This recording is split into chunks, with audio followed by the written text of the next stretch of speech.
Hello guys, this is Kenzo Gaming and I'll show you today how to surround an enemy, and also you'll see a lot of intense fighting, or basically this replay is amazing.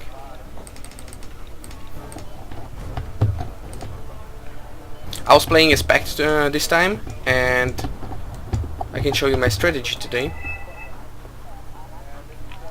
I'll slow it down to 3x when the game starts. This should be fast enough.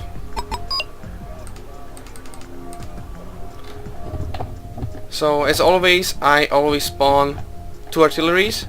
This is a total destruction game, starting with 6,000 points, 4 against 4. And my strategy was to take Jacob and Paul at first, but since my ally took Paul, I decided then to keep the UAZ here and then take it somewhere else. And as we can see here in the middle, we have already some NATO in Leonid. So I decided I'll surround them by advancing here. Well, actually the first strategy was simply to move here and then push forward. But then when I see that they had a lot of BABs advancing, then I brought my Jalos inside to stop their attack. And also I sent my artillery just to finish them off here. I also kept the Tungashkas here because they're really good at stunning, and they would be awesome destroying the infantry really fast.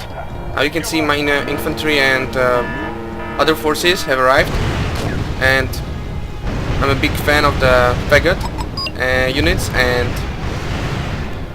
when I'm bringing them in, I'm always bringing them with 4 vet. Then they'll be roughly as good as the TOW. And as you can see, here is the CU, the enemy CU, completely undefended. So I take it out, and as you can see, his units were completely surrounded. Now he didn't have any possibility of running away with his CU anyway, because one road is blocked, and here the other road was blocked with my infantry. In the meantime, you can see there is some Cobra, so I take it out. And here I don't have much defenses, and somehow the attack here by my ally failed, so I'll have to fortify here. In the meantime, I send my Jalos forward because there are not many units, and even though I lose one of them, they are eventually defeated.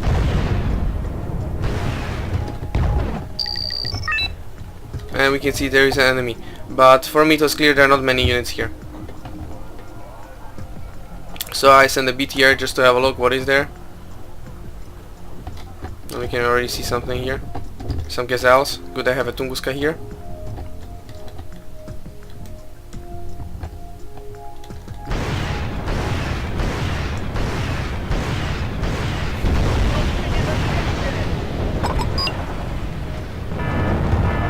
Okay, let's have a look. Then I sent 2 Jalos here. And I want to take over this area. I know he doesn't have much defenses there. And then he sent some gazelles here, but I already prepared myself. I had a lot of E-class here, and here even more.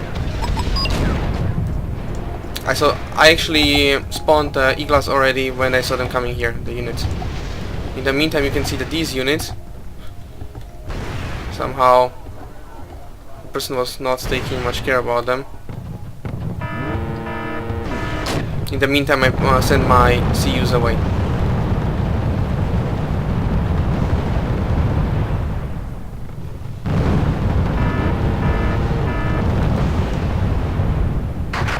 Well, as they are fighting here, in the meantime we can have a look at my 2 Jalos here. I'll send them forward, and then I can see that there is a CU, no defense, nothing, and gets killed as well. In this game I have killed in total about 6 CUs, 1 with an artillery and 5 with my ground units.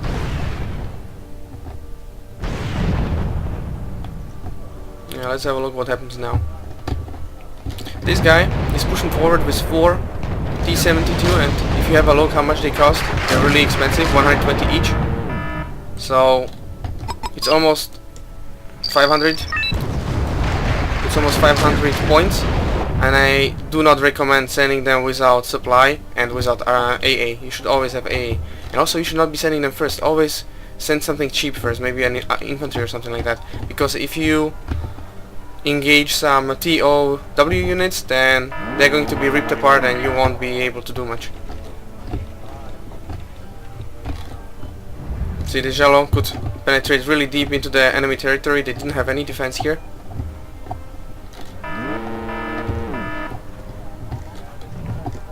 And well, of course this Jello will be lost, but it doesn't matter. In the meantime, I brought some units here to scout and find out if there is any more enemy.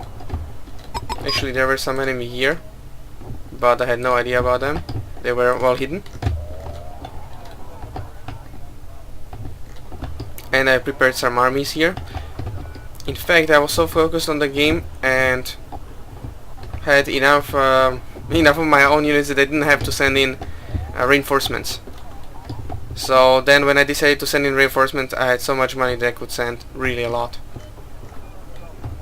Of course, at this point we are winning the game heavily, and even though two of our allies have left the game really early after their first initial assault, we're doing really well.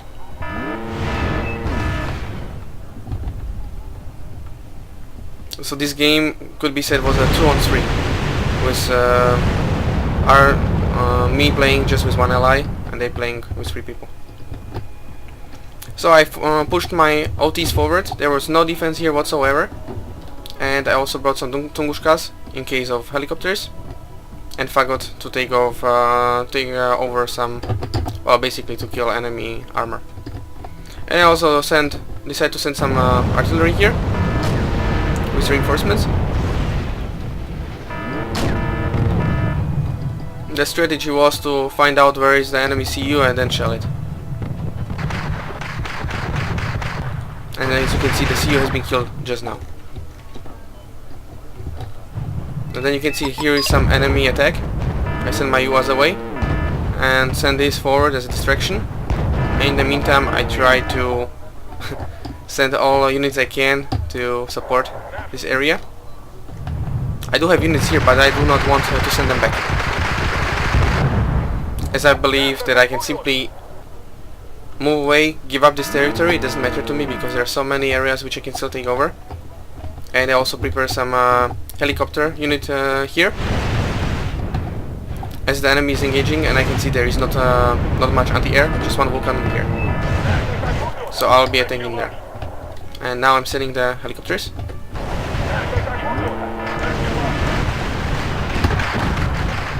Let's have a look at it like this. And he spawns a chaparral, and even though he takes over, he kills a couple of my helicopters. I then focus on taking out the chaparrals. They're out of rockets really fast.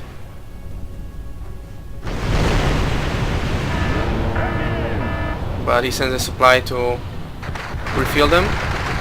In any case, I ordered him to take out the other chaparral and also to kill the Pumas.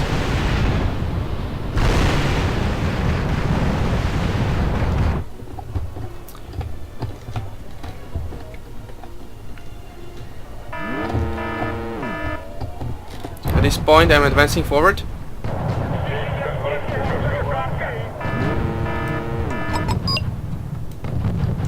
We might be looking at this area.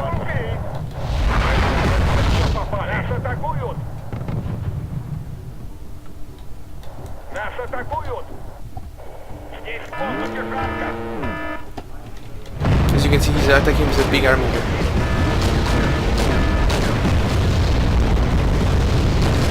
But the artillery is really helpful, especially when shooting at such a short range. Not only they get routed, but I also have more time for my rockets to take out the enemy. You can also see a lot of killed tanks here. When he was attacking, he was keeping them real close, and I appreciated it. You should never keep your units close, as the artillery will simply tear them apart. Here I had to send my units away, because they have been pushing with a couple units. I had no defense here whatsoever. And as you can see, there are some enemy units here, but they don't have enough time to fire their rockets. When you're spawning infantry, it's really good to put them at edges of streets, then they have a bigger line of sight. Because if you put them somewhere here, the time they'll have to aim and fire their rocket is sometimes not long enough to fire, especially for faster units like an UAS or the APCs.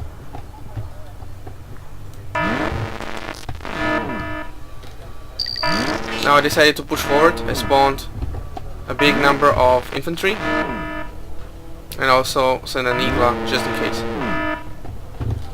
Here I lost my supply trucks, but it didn't matter because I spawned also a lot of horses and I took it all back very fast. Then I sent the infantry to take over this city and then continue to this city. Now we can focus here on this side. So before the final push, I decided to refill them and then send them north. And as you can see, it was a good idea not to wait for too long.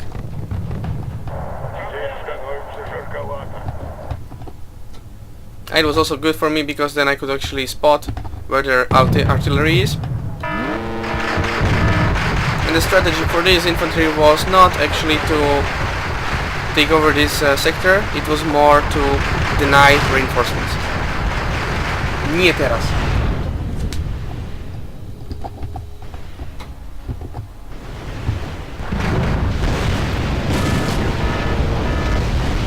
Of course, taking over the reinforcements points is always very useful.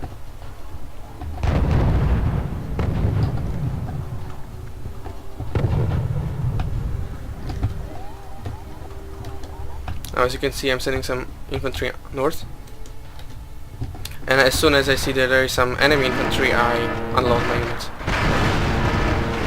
I can do that because I have full superiority. If I wasn't sure that I did have superiority, I would have unloaded them already here before entering the city. But at this point it really doesn't matter because he has only one territory, while I have much more. So let's have a look from the point of view of the tank.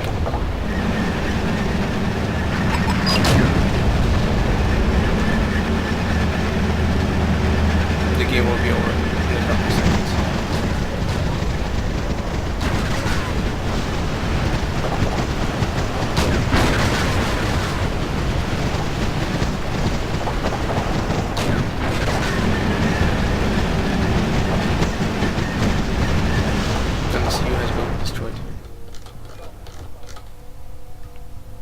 So that's all, and I hope you enjoyed the intense fighting. Leave some comments.